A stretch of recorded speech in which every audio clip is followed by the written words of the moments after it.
Computer का Insta, Insta का किसका चल गया था? नहीं चल गया था। कोई मुश्किल हो रहा है? अगर बच्चे को प्रॉब्लम होगी हमारे प्रोजेक्ट में नहीं हो सकता कुछ। एक जो भी होगा वहीं से जनरेट होगा, कंप्यूटर के अंदर जाके या फिर इंस्टा या लिंक्डइन। हमारे प्रोजेक्ट के कोड का कोई लेना देना उसके साथ नहीं है, वो तो पैकेज इंस्टॉल करो, बाकी वैसे ही काम चलता है। चलो अब आपका इतना हो गया। यूजर वगैरह आप कोई ऐसे नहीं कर सकता कि ऐसे कोई भी कुछ भी एक्सेस कर ठीक। अब किसी ने प्रोडक्ट ऐड करने नहीं कर सकता, वही कर सकता है जिसके पास रोल एडमिन है और एम्प्लॉय। कंपनी और यूजर को इनेबल डिसेबल कौन कर सकता है? सिर्फ एडमिन। तो आज हम आगे शुरू करेंगे। अब जैसे ये होम पेज है, यहां पे आगे थे तो पहली बार होम पेज पे प्रोडक्ट डिस्प्ले थे, इस पे आप लोगों ने सर्च का लगा दिया जी। किस किसने लगाया है? डेटा टेबल के साथ किस किसने लगाया है? चल गया डेटा टेबल के साथ, बिल्कुल डिजाइन यही है, ऐसे ही है। और किसका है? मेरे को दिखाना बच्चे क्लास के बाद। आपका भी चल गया है डेटा टेबल के साथ, ये वाला एक मेरे को दिखाना दोनों आप। अब यहां पे तो अब आप डिटेल, यहां प्रोडक्ट की डिटेल आएगी, फिर ऐड टू कार्ट, ये कहानी चलेगी। तो उसके लिए अब आपको कुछ मॉडल बनाने हैं। क्या? एक मॉडल बनेगा आपका शॉपिंग का। पहली बात समझो उस मॉडल की क्या कहानी है।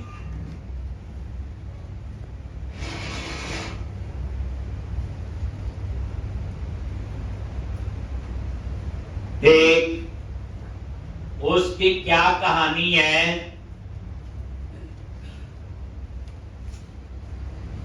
देखो जैसे आप ऐड टू कार्ट करते, ऐड टू कार्ट का मतलब ये नहीं कि बंदे ने खरीद ही लिया, उस स्पेसिफिक यूजर का एक कार्ट बन जाता है।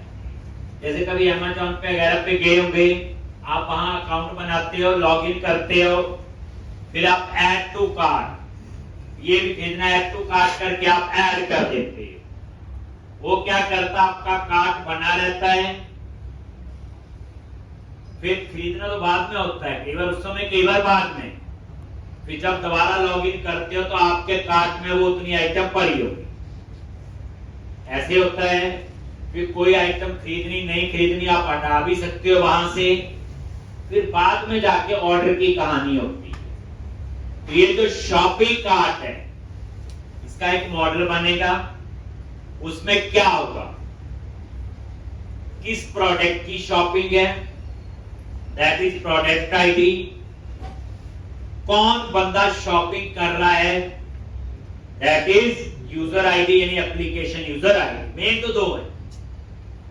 कौन बंदे, किसका कार्ट है, जिसने लॉगिन किया होगा, क्या कार्ट में ऐड कर रहा है, प्रोडक्ट। तो दो चीजें कंपल्सरी है ना, बाकी और रिक्वायरमेंट है, ठीक है, उसमें क्वांटिटी भी आएगा और कोई चीज हो सकती, पर मेजर चीज क्या होगी, कौन बंदा शॉपिंग कर रहा है, जिसने लॉगिन किया होगा, तो उसका यूजर आईडी होगा उसमें, और दूसरा कॉलम मेन होगा प्रोडक्ट आईडी। अब ये शॉपिंग कार्ट जो मॉडल बनेगा, उसके अंदर हम ये सारा कुछ डालेंगे।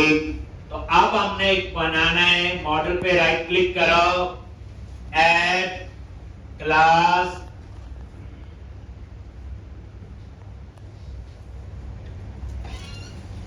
शॉपिंग कार्ट,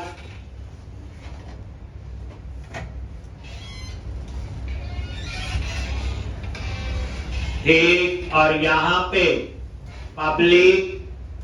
तो वही बात, दो तीन चीजें पता है, एक इसकी आईडी होगा प्राइमरी की, कौन बंदा शॉपिंग कर रहा है, यूजर आईडी होगा, एप्लीकेशन यूजर आईडी, और किसकी शॉपिंग कर रहा है,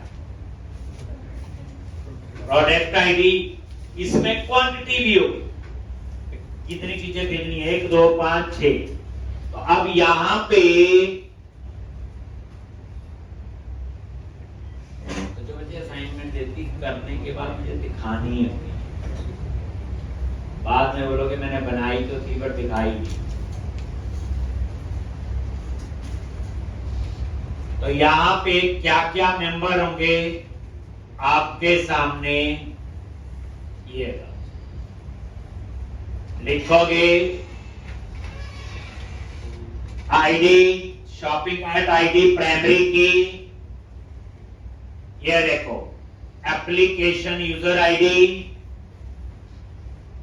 और फॉर्म की किसके साथ, एप्लीकेशन यूजर के साथ, product ID foreign key product के साथ, काउंट क्वांटिटी, काउंट बोले तो क्वांटिटी, और प्राइस जो है वो नॉट मैप्ड रखें, क्योंकि प्राइस तो तब चाहिए होता जब एक्यूरेट उसने, मान लो प्राइस कौन सा लगेगा पता ही नहीं, डिपेंड करता है कितनी क्वांटिटी है, कि अगर बंदा 5 बुक खरीद रहा है तो प्राइस कुछ और, 50 खरीद रहा है कुछ और, 100 खरीद रहा है कुछ और, इसलिए प्राइस को हमने क्या लिया, नॉट मैप्ड।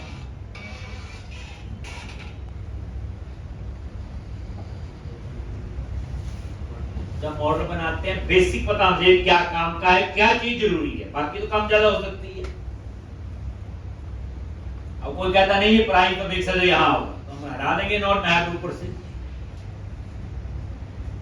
एक जो काउंट है दैट इज क्वांटिटी, क्वांटिटी तो इसकी डिफॉल्ट वैल्यू इंटीजर होगी, बड़ा हुआ इंटीजर है तो इसकी डिफॉल्ट वैल्यू 0 होगी, होगी नहीं होगी, लेकिन कभी भी काउंट क्वांटिटी 0 नहीं हो सकता। तो इस क्लास के कंस्ट्रक्टर में काउंट को 1 सेट कर दूंगा, क्या कर दूंगा 1। अगर मैं 1 नहीं सेट करूंगा तो बाइट कोड क्या उठाएगा,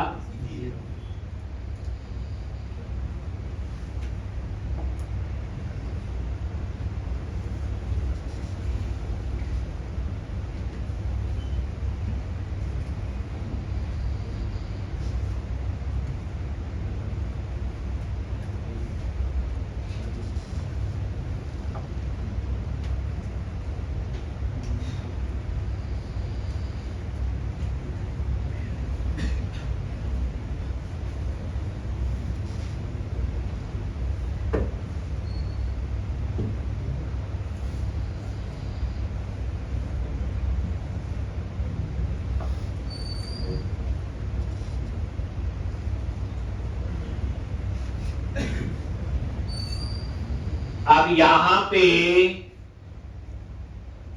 ये बोला ये कंस्ट्रक्टर, और यहां पे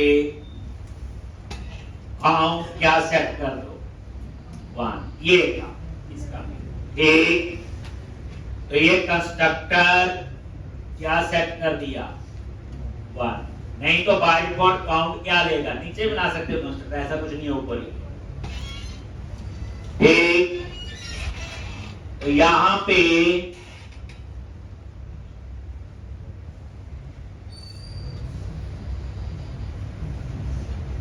पहले नीचे के लिख लो पूरे,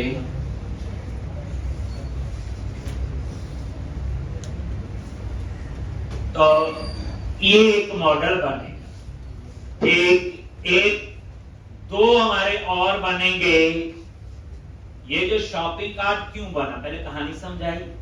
जैसे आप बच्चे ऐड टू कार्ट करते जाओगे इस मॉडल में डाटा आता जाएगा, वो खरीदना नहीं खरीदना वो नहीं है, तो इसमें आता जाएगा। और उसके बाद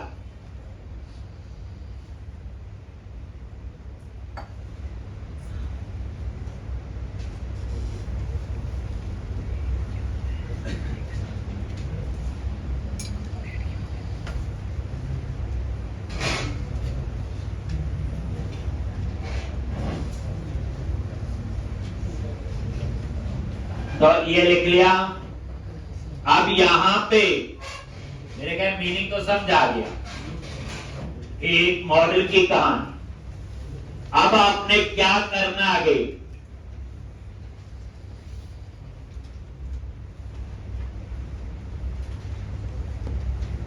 क्या करोगे? जैसे अब ये कार्ट में ऐड हो गया, ठीक। अब किसी ने ये खरीदना है, अब खरीदा थोड़ी है, ये तो कार्ट बनाया है। जैसे आप लोग हैं जी, हम लोग जाते हैं कई बार ऐड टू कार्ट खरीद कर लेते हैं। खरीदनी चीज हमने जनवरी में जाके, दिसंबर में, लेकिन कार्ट में हम ऐड करके रख लेते हैं, ठीक। या चॉइस हम बाद में करेंगे, ये चीज पसंद है, उसमें खरीदनी एक ही है, तो कार्ट में हम 5-4 ऐड कर लेते हैं। ये वो चीज मेंटेन करें, ठीक। अब उसके बाद आप क्या करोगे?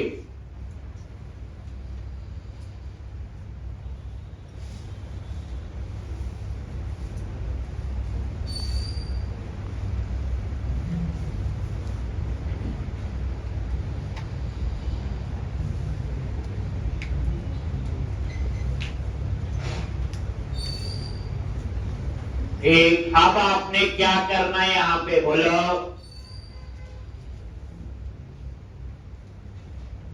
तो ऑर्डर, 2 टेबल बनेंगे, ऑर्डर हेडर और ऑर्डर डिटेल। मान लो चीज पसंद आ गई, खरीदना है, तो एक टेबल होगा ऑर्डर हेडर। ऑर्डर हेडर में क्या होगा? ऑर्डर हेडर आईडी होगा, कौन बंदा खरीद रहा है, that is application user ID होगा। किस डेट का ऑर्डर है वो होगा, वो ऑर्डर कहां डिलीवर करना है, डिलीवरी एड्रेस होगा, पूरी डिटेल होगी। उस ऑर्डर, वो ऑर्डर पेंडिंग है, अप्रूव्ड है, पैसे आए कि नहीं आए, ये सारी होगी ना। अब ये सारे कॉलम आपके कहां होंगे? ऑर्डर हेडर में। लेकिन इसमें ये कहीं नहीं पे क्या खरीदना है। ऑर्डर हेडर में एक ऑर्डर की 1 एंट्री होगी। देखो, order header ID, application user ID पे कौन खरीद रहा है, क्या खरीद रहा वो नहीं है, कौन खरीद रहा है, एप्लीकेशन यूजर आईडी, किस डेट का ऑर्डर था, एक। अब ये ऑर्डर कहां भेजना है, delivery address, name, address, street address, city, state, सारी कहानी आएगी। फिर ऑर्डर स्टेटस क्या है, पेंडिंग है, अप्रूव्ड है कि नहीं, पेमेंट स्टेटस क्या है, एक अप्रूव्ड है, पेंडिंग है, पैसे आए कि नहीं आए, कैंसिल है, रिफंड है, क्या चीज है। एक जनरल सोचो। उसके बाद जो कोरियर सर्विसेज होती हैं, कैसे आएगा, ब्लू डार्ट वगैरह जैसे। अब ये सारी डिटेल कहां आएगी? ऑर्डर हेडर में। बट उस ऑर्डर में क्या खरीदना है वो आएगा ऑर्डर डिटेल। उसमें क्या होगा? ऑर्डर हेडर आईडी होगा। इस ऑर्डर में क्या खरीदना है, प्रोडक्ट आईडी होगा, कितनी क्वांटिटी और कितना प्राइस लगेगा, यही चीज होगी उसमें। मान लो एक ऑर्डर में 6 बुक्स खरीदनी है अलग अलग, तो ऑर्डर हेडर आईडी 1 है और बाकी कितने रिकॉर्ड हो जाएंगे डिटेल में? 6। Order header ID, product ID, quantity, price, order header ID, product ID, price, quantity, ऐसे। कई लोग क्या करते हैं, 2 टेबल नहीं बनाते, ऑर्डर टेबल बना लेते हैं, वही प्रोडक्ट, वही क्वांटिटी, वही सारा कुछ, तो वो बच्चे डुप्लीकेसी हो जाती है। आपको देखो, एक ऑर्डर में 6 चीजें मंगवाए तो 6 बार प्रोडक्ट आईडी आएगा, आना चाहिए, पर 6 बार ऑर्डर की डिटेल भी आएगी। ऑर्डर का आईडी क्या दी, किसके नाम का ऑर्डर, डेट, जो चीजें मैंने बताई, पेमेंट स्टेटस, ऑर्डर स्टेटस, तो वो डुप्लीकेसी हो जाएगी और वो डाटाबेस आपका नॉर्मलाइज नहीं हो। जैसे मैं एक सिंपल समझाता हूं, ये समझना बच्चे जरूरी है, तो आगे कोडिंग कर पाएंगे। ये देखो, ठीक, ये मैंने बोला ऑर्डर हेडर, ठीक, ये आईडी ऑर्डर हेडर आईडी, ठीक, किसने ऑर्डर दिया, यूजर आईडी, मान लो उसका यूजर आईडी 11 है। ये कहां से आएगा, एप्लीकेशन यूजर टेबल से। किस डेट का ऑर्डर है, तो मान लो यहां पे आज की डेट या जो भी है, ठीक, आपने आज की डेट डाल दी, ठीक, ऐसे आएगी। अब यूजर आईडी किसने ऑर्डर दिया, किस डेट को ऑर्डर था, और उसके बाद कहां ऑर्डर डिलीवर करना, उसका नेम आएगा, street address, state, city, payment status, order status, कितने कॉलम होंगे, 25-30 कॉलम होंगे मान लो, ठीक, आ गया। अब यहां पे इस ऑर्डर में क्या मंगवाया है, तो कौन सा टेबल होगा, ऑर्डर डिटेल। अब इसमें क्या होगा, एक ऑर्डर डिटेल आईडी होगा, एक ऑर्डर हेडर आईडी जो ये वाला होगा, और प्रोडक्ट आईडी मान लो 101,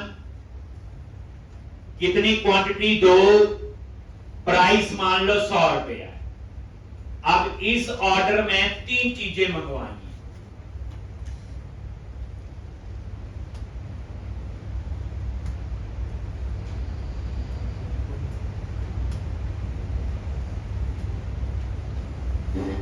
तो ये आपका 1, ये 2 हो जाएगा, तो प्राइमरी की है, तीनों का ऑर्डर हेडर आईडी 11 ही रहेगा।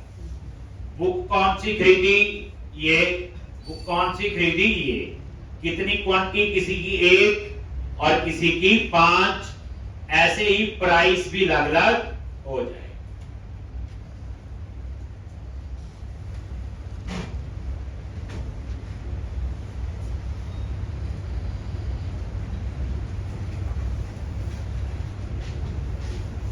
ठीक, तो ये नजर मान, तो इस टेबल में एक ऑर्डर के कितने रिकॉर्ड हुए, 3, और ऑर्डर हेडर में कितना हुआ, 1।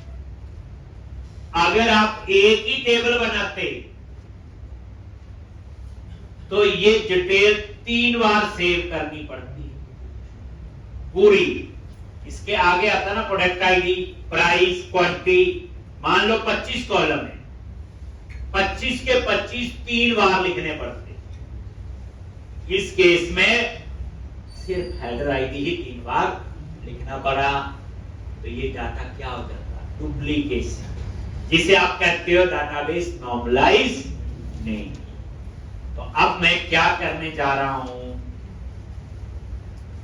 2 मॉडल और बनाऊंगा, ऑर्डर हेडर और ऑर्डर।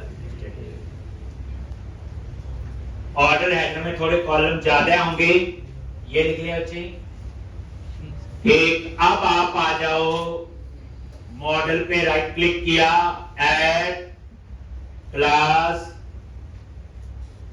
ऑर्डर हेडर, पब्लिक,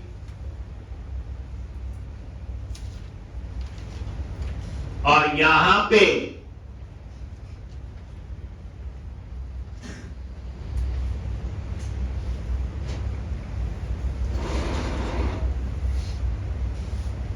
तो थोड़े थोड़े कॉलम आप लिख लो, काफी डिटेल है।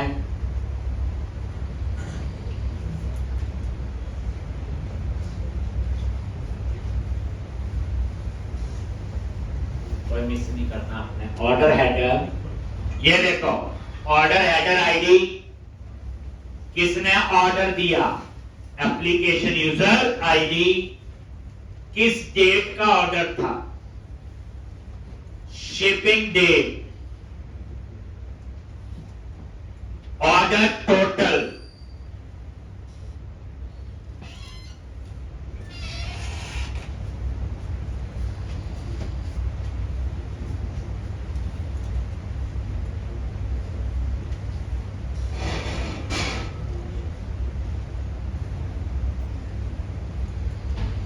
क्या बारिश हो रही है? अब लेट हो रही थोड़ी, बारिश हो रही सच में? कहीं कहीं हो रही है।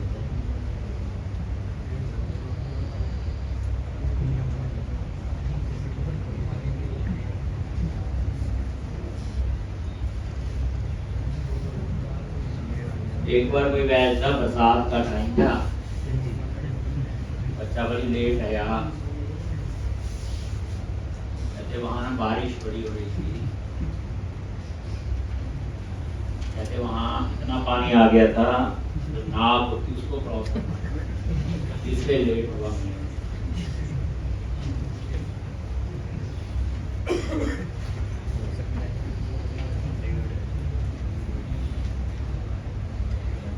प्रोजेक्ट बच्चे बड़े अच्छे इंटरेस्टिंग मोड पे है। अभी तो असली सोचना है। सीधा कोड हो गया, सीधी रिपोजिटरी बनाई, सीधी कॉल की हो गया। अब आपने आइडेंटिटी फ्रेमवर्क में देखा, थोड़ा सोचना पड़ा। यहाँ पे भी मेन ट्विस्ट है, ये मॉडल कौन से बनने हैं, आगे काम तो हम कर ही देते हैं समझ के। भाई ऑर्डर हेडर में वो डिटेल होगी जो एक ऑर्डर की एक बार सेव होगी, ऑर्डर डेट में वो डिटेल होगी उस ऑर्डर की बार बार जो डिटेल आई। अगर आप इस चीज का ध्यान नहीं रखेंगे तो डेटाबेस नॉर्मलाइज नहीं होगा। अब ये देख लो ऑर्डर डेट, अब ऑर्डर शिपिंग डेट में फर्क पता ही है, मेरा बोलने भी बताओ इस दिन का ऑर्डर था कब शिप होगा, ट्रैकिंग नंबर, कैरियर सर्विस होते हैं ना, जब ब्लू डॉट का पे डाल दो, लो जी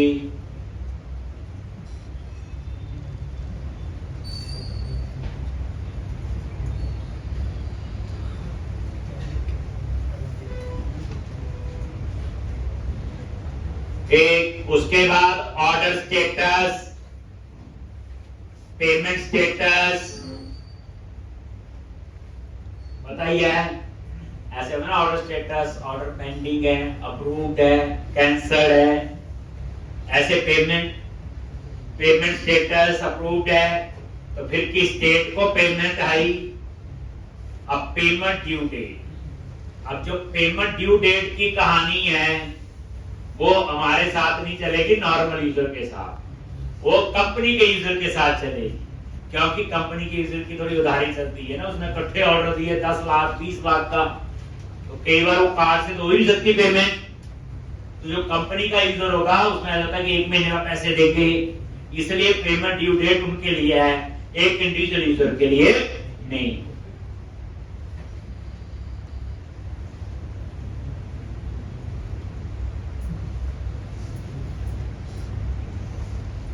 ट्रांजैक्शन आईडी, जब पेमेंट हो गई तो जैसे पेपॉल, स्ट्राइप, तो ट्रांजैक्शन आईडी जनरेट होता है, ये उसके लिए है। आप बोलोगे इसकी क्या फायदा है, कल को कुछ पंगा पड़ गया, पेमेंट रिफंड होगी, ऑर्डर कैंसिल होगा, तो पैसे वापस कैसे आएंगे, किससे मैनेज करेगा, ट्रांजैक्शन आईडी। ये वाली ट्रांजैक्शन वापस करनी है।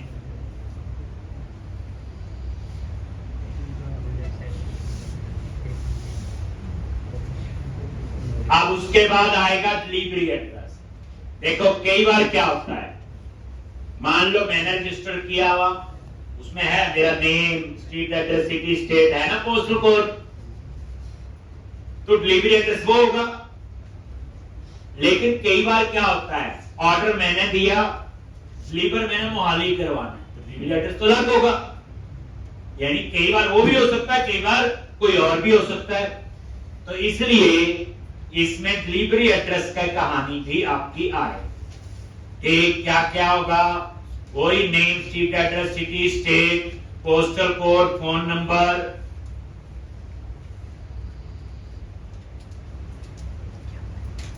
यहां पे नेम, वही name, street address, city, provision रखेंगे ना। बाय डिफॉल्ट जिसने लॉगिन किया हुआ ना, डिलीवरी एड्रेस उसी का डलवा देंगे, बाद में चेंज करने का प्रोविजन देंगे।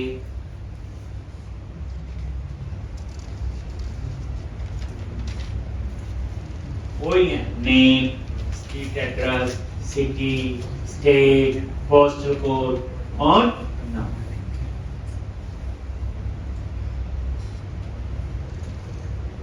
अगर मॉडल डिसाइड हो जाए डाटाबेस टेबल, आपका प्रोजेक्ट का आधा काम जो है वो हो जाता है, ये याद रखना।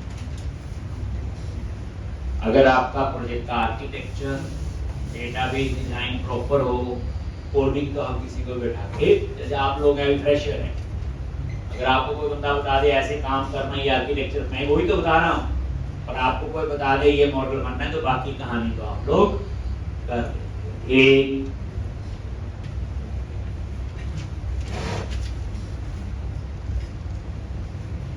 आगे का पता है। अब आपको पता है क्या करना, एप्लीकेशन डीबी कॉन्टेक्स्ट में तीनों को ऐड करना, माइग्रेशन अपडेट डेटाबेस, फिर इसकी 3 repository, I shopping cart repository, I order header, I order detail, वो यूनिट वर्क में ऐड करनी। तो आप नोटिस करो कितनी जल्दी आपका सारा तैयार हो गया। पर डिसीजन क्या था, ये 3 मॉडल कौन से बनने हैं, उसमें क्या मेंबर होने चाहिए। मेंबर मेन वाले स्ट्रीट एंड सिटी भूल गए, बाद में भी लिख सकते हो, लेकिन मेजर के शॉपिंग कार्ट में कौन शॉपिंग कर रहा है, यूजर आईडी चाहिए, किस चीज की शॉपिंग कर रहा है, प्रोडक्ट आईडी चाहिए। ऑर्डर हेडर में एक, तो उसमें कौन ऑर्डर दे रहा है वो जरूरी होगा, बाकी डेट तो जो मर्जी ऑर्डर डेट क्या आ गया सारी कहानी। ऑर्डर ट्रेल में किस चीज की शॉपिंग हो रही और किस ऑर्डर हेडर की, ये जो होते हैं ये 2-3 कॉलम यहाँ एक टेबल में, ये 2-4 कॉलम का खेल है, बाकी तो हमारी रिक्वायरमेंट है। तो ये कहानी आपको आनी है जी। अब हम लोग तीनों मॉडल को कहां ऐड करेंगे, एप्लीकेशन डीबी कॉन्टेक्स्ट में ऐड माइग्रेशन अपडेट डेटाबेस हो जाएगा, लेकिन इसकी फॉर्म की कैसे कैसे बनी, वो 7 टेबल यूज होते साथ, क्योंकि application user ID ASP.NET user में जाएगा, ASP.NET यूजर का आगे कहां रिलेशन बना हुआ ना, वो सब कुछ आपका यहां से मैनेज एक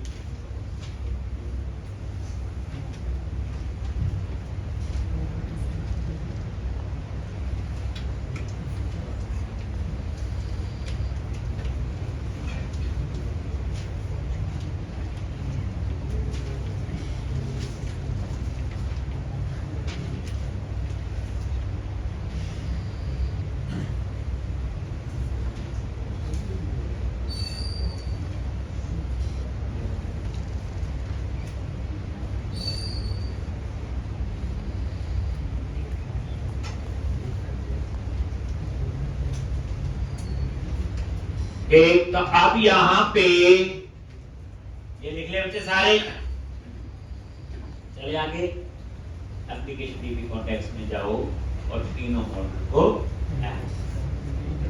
तो ये था आपका, तो जी नेक्स्ट स्टेप क्या है, data access, data application DB context एक, और यहां पे 3 है।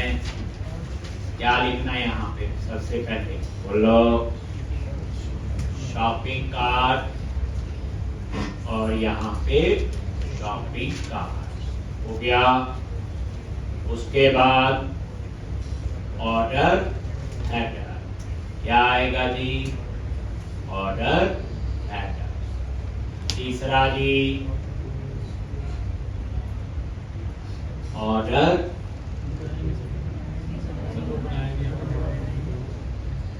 अच्छा ऑर्डर टेल बनाया नहीं, ओहो बोल ही जा रहे थे हम लोग। ठीक, चलो बना लेते हैं पहले उसको भी, चलिए लिख लो दोनों।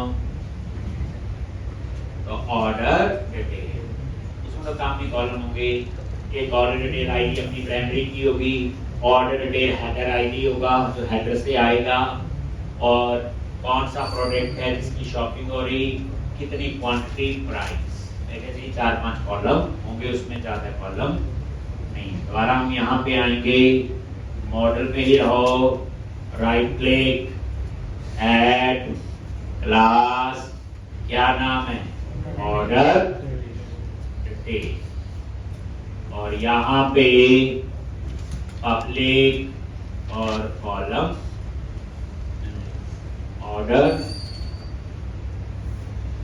Detail, ID, order header ID, product ID, count और प्राइस। वही है जो मैं कहना रहा था आपको, सेम कॉलम,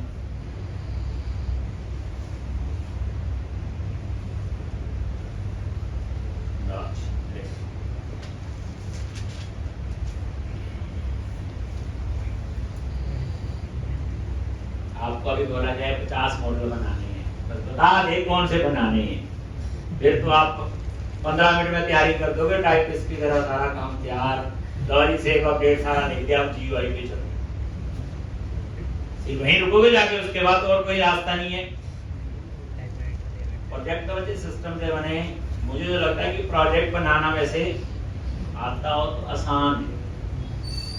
एक पढ़ना रोज का, एक चीज याद रखनी, 2 याद रखनी, 4, यहाँ तो पूरी मास्टरी हो जाती है जो जो चीजें हमने एक प्रोजेक्ट में यूज की होगी। और हमेशा याद रखना, एक प्रोजेक्ट बना लो 60 to 70% उसकी दूसरे प्रोजेक्ट में यूज होती है।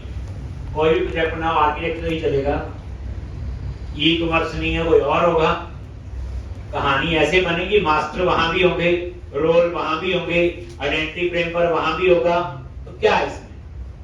जैसे आपको बोला जाए आपने ई कॉमर्स बना लिया, किसका, बुक्स का है, आपको बोला जाए अभी ए लाइन का बुकिंग का बनाना है, क्या चेंज होगा, प्रोडक्ट चेंज हो जाएगा, कैटेगरी कवर टाइप की जगह कुछ और आ जाएगा, कॉलम हो जाएंगे, कौन सी एयरलाइन, किस डेट की, कितने बंदे, पर कहानी तो प्राइस क्वांटिटी अमाउंट की है ना, यही होगा। किसी चीज का बना लो, सिर्फ चेंज किया होंगे उसके हिसाब से मेंबर, बस कौन से मास्टर, कौन सा प्रोजेक्ट।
देखिए ये सारा, अब आपने क्या करना है,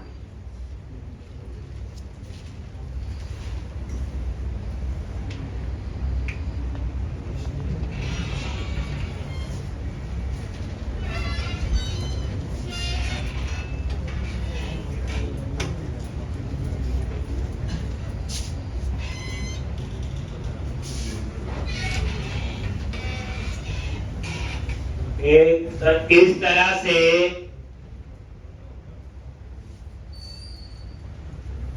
अब एप्लीकेशन डीबी कॉन्टेक्स्ट में जाओ और इस मॉडल को भी ऐड,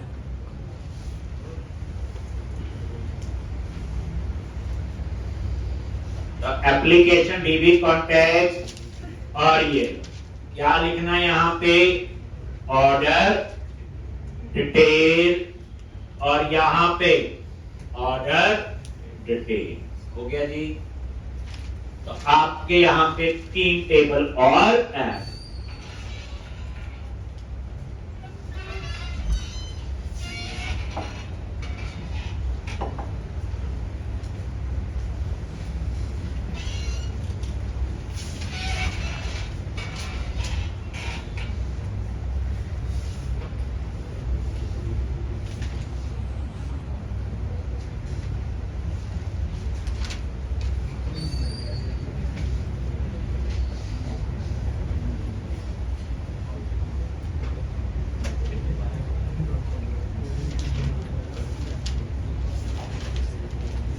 एक अब क्या करना है, ऐड माइग्रेशन और अपडेट डेटाबेस। ठीक, ऐड माइग्रेशन और अपडेट डेटाबेस, ये लिख लिया आप लोगों ने। टूल्स, कोई package manager console, project choose किया, डेटा एक्सेस, और क्या लिखना है, add hyphen migration, add shopping cart, order header, order detail, model.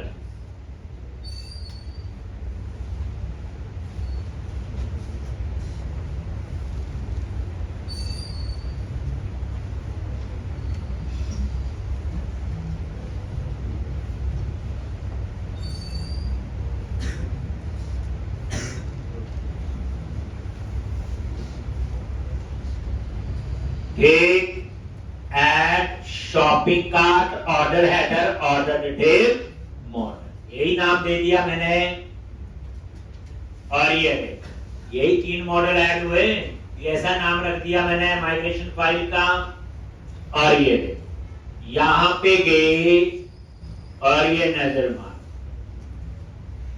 ये माइग्रेशन फाइल का नाम जो मैंने रखा है। और ये देखो, ये अल्टर हो गई, ये मैंने बताया अल्टर कहां हुए, दूसरे टेबल में। एक ये देखो ASP.NET टोकन में, ये बाकी जो उसके साथ एसोसिएटेड ASP.NET यूजर के साथ, ASP.NET यूजर लॉगिन, इनकी आपस में बनी है ना फॉर्म, जैसे ASP.NET यूजर है, उसमें एप्लीकेशन यूजर आईडी है, एक्चुअल में तो वही है। अब उसका रिलेशन ASP.NET यूजर लॉगिन के साथ भी बना हुआ, यूजर रोल के साथ भी, टोकन सब के साथ बना है, वो सारे अपडेट हो जाते हैं ना फिर। एक ये लॉगिन प्रोवाइडर, ये ऑर्डर हेडर पे आ, तो बताइए हमें। और ये ऑर्डर हेडर में वही सारे मेंबर जो मैंने वहां पे बना, ये देखो। और यहां पे मेन देखो, प्राइमरी की आईडी और फॉर्म की क्या है, एप्लीकेशन यूजर किसके साथ बनी है, देखो ASP.NET यूजर। इसी तरह से ये शॉपिंग कार्ट में आ जाओ,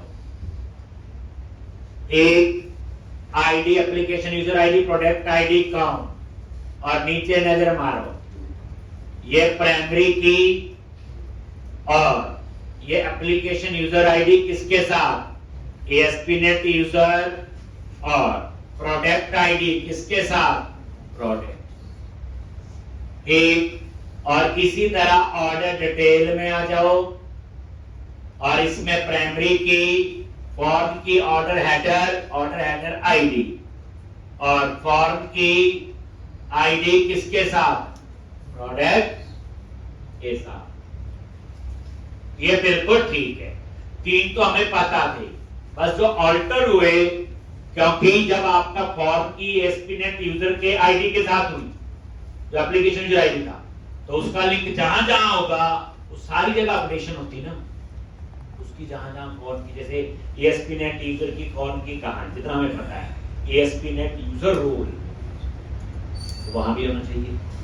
ASP.NET यूजर लॉगिन, जहां प्रोवाइडर नेम आ रहा था, ऐसे जो हमारी समझ की चीज है। तो इस तरह से जहां जहां रिलेशन होगा तो वो अल्टर हुआ है, अल्टर मतलब अपडेट, बस हो गया। अब क्या करो, यहां पे update hyphen data base,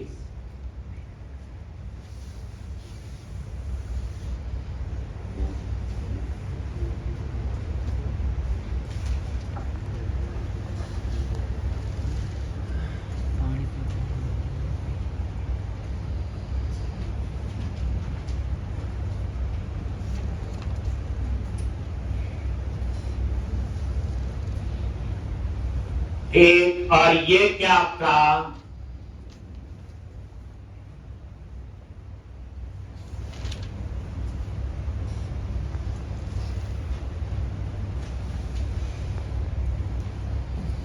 update हो गया। ठीक,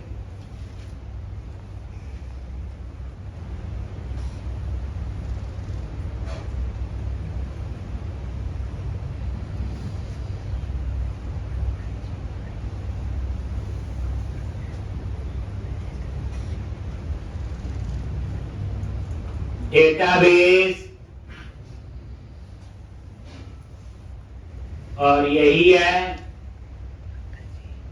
और यहां टेबल्स, और ये नजर मारोगे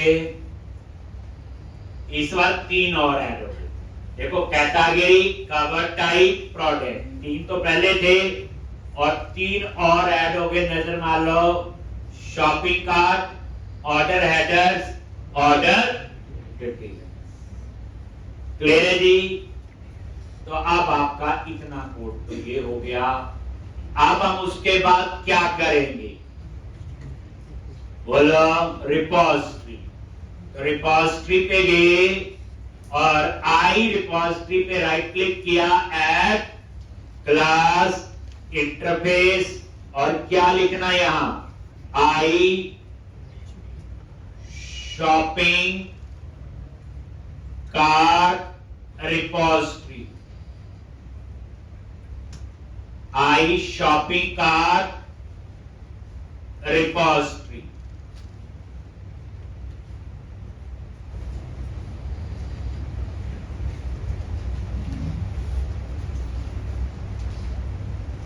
ठीक, आई shopping cart repository,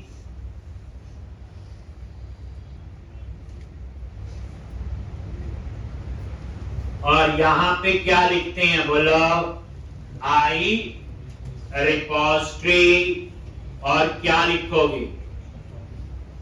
shopping cart. तो इस तरह से ये बन गया। आप बनाओगे शॉपिंग कार्ट रिपोजिटरी। ठीक, आपका वैसे तो आपको मैं टाइम ही नहीं देना चाहिए लिखने का, मुझे तो बेइज्जती हो जाएगी। ऐड क्लास, और ये सिंपल क्लास क्या नाम है? शॉपिंग कार्ट, और यहां पे पब्लिक, और यहां किसको इनहेरिट करना है? रिपोजिटरी किसकी? शॉपिंग कार्ट, और कॉमा देके ये इंटरफेस, और यहां पे क्या लिखते हैं? बोलो, private read only application DB context constructor. क्या लिखते हो? एप्लीकेशन डीबी कॉन्टेक्स्ट, और बेस क्लास में ये आपने पास कर दिया। इतना ही था। अब उसके बाद बनाओ आई रिपोजिटरी पे राइट क्लिक। ठीक है, करते हैं जी।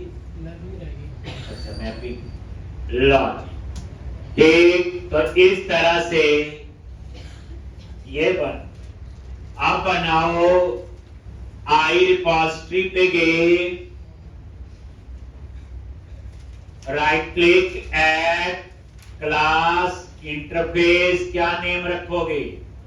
आई ऑर्डर हेडर रिपोजिटरी, पब्लिक, और आई रिपोजिटरी, और यहां पे ऑर्डर हेडर।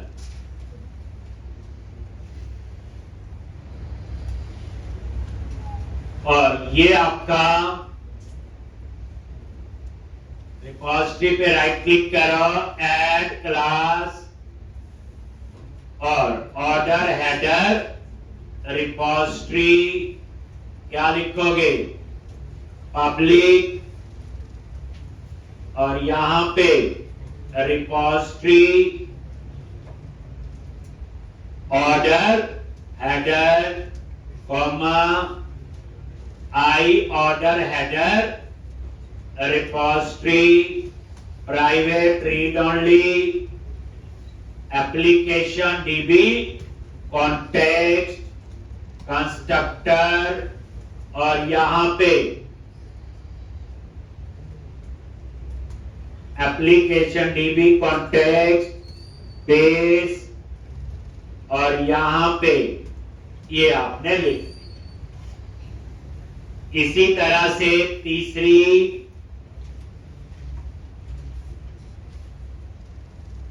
आई रिपॉजिटरी पे राइट क्लिक किया, ऐड क्लास इंटरफेस, क्या नाम रखोगे? आई ऑर्डर डिटेल रिपॉजिटरी। ठीक, पब्लिक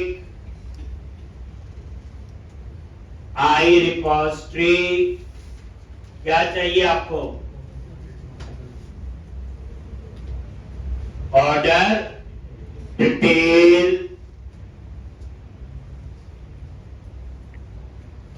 और ऐसे।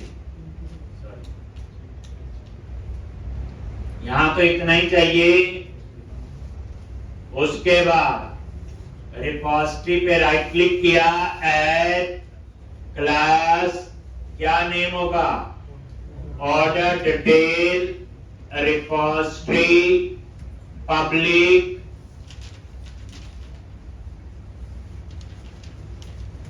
रिपॉजिटरी, क्या आएगा? ऑर्डर डिटेल और ये इसका इंटरफेस।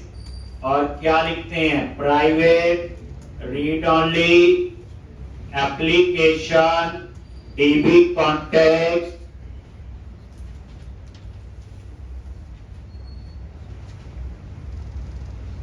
और यहां पे CTR constructor application DB context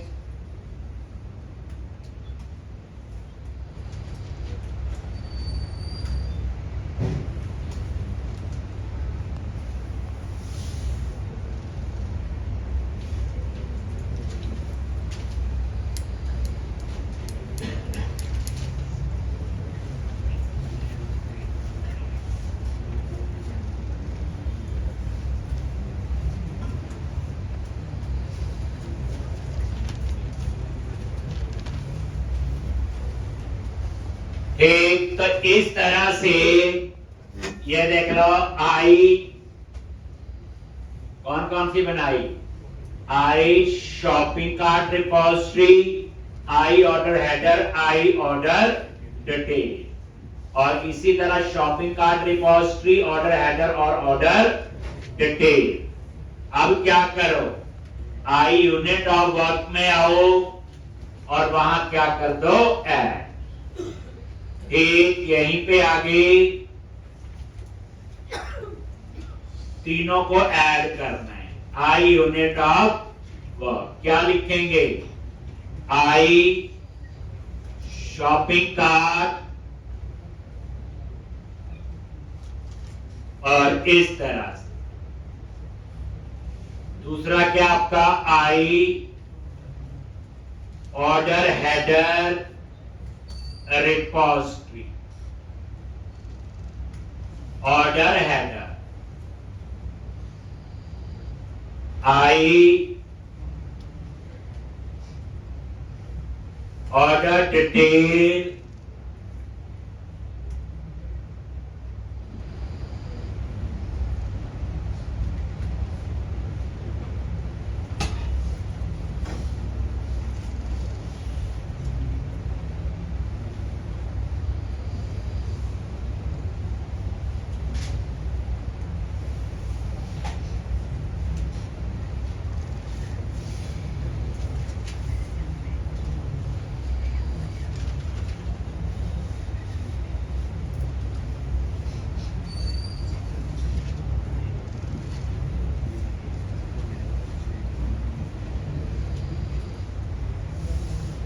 तीनों ऐड कर दी। अब यूनिट ऑफ वर्क में जाओ, प्रोसेस पता है, 3-4 बार पहले कर चुके हैं और आज तो 3 बार वैसे ही हो गया। अब उसके बाद क्या करना है?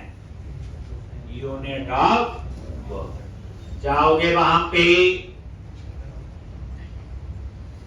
यूनिट ऑफ वर्क और वहां पे क्या करना है।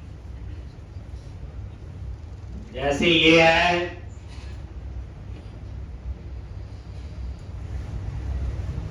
तीनों यहां पे भी ऐसे ही क्या लिखोगे, I shopping cart repository, I order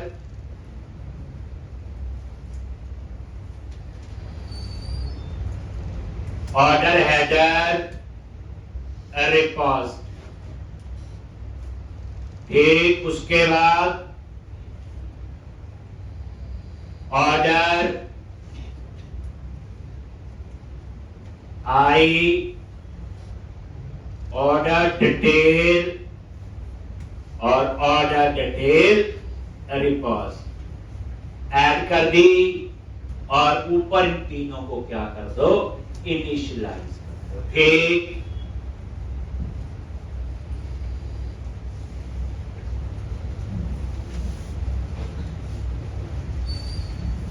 ये प्राइवेट सेट तभी लिखते हैं इनिशियलाइज, अंदर यूज हो सकता है।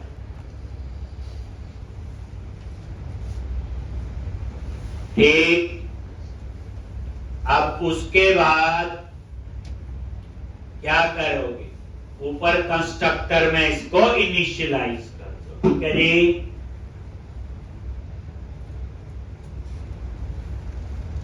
खाली टेबल बने, सिंपल भाषा में बोले कुछ नहीं थी, 3 टेबल बना। अब यहीं पे ऊपर आ जाओ और यहां पे सबसे पहले शॉपिंग कार्ट, ऑर्डर डिटेल,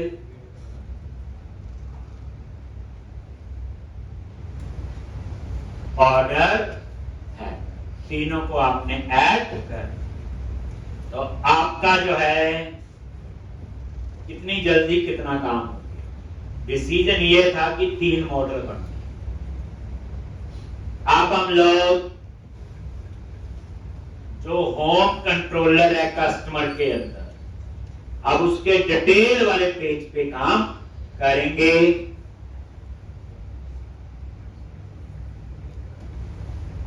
इस वीक में काफी प्रोजेक्ट में होगा।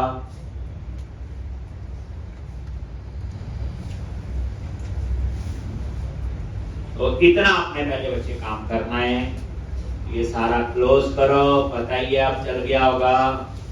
ये लो जी, अब हमारा नेक्स्ट क्या होने वाला है, डिटेल